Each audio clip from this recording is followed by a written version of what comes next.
We're here with Rich Rebuilds at the Hemi Insanity Car Show. Rich brought out his Hellcat powered minivan. The first to ever do it. We're gonna go over the 5 key features of the build. The first thing we talked about is getting access to this thing. I was a little concerned at first seeing how tucked away it is. It is serviceable. People were super concerned about accessibility and stuff, but when you think about it, everything's generally in the same place.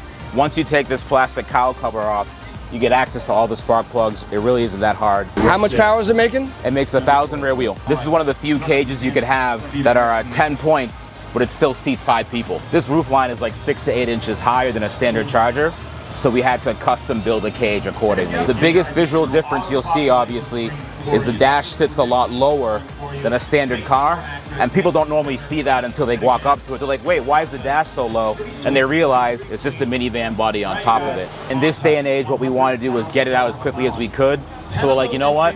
Let's measure some wheelbases. Maybe we could actually do a body swap. Measured the wheelbase of the Charger, did the wheelbase of the minivan. It fit perfectly right on top.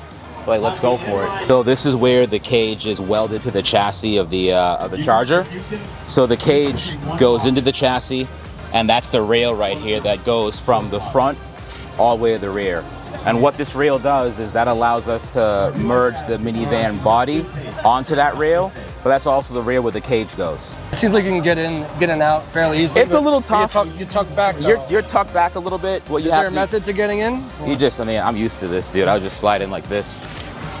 Interior-wise, we wanted still have the appearance of the minivan doors, so we have the doors right over here. It's a great troll vehicle. What kills it is the color. People see the color, they get set off by stuff, so I think at some point we might just strip it back down to white. And do true sleeper. And until you start it up. Yeah. Starting up's the You can problem. only hide so much. You can only hide so much, but people see the cage, they're like, something's going on here for sure.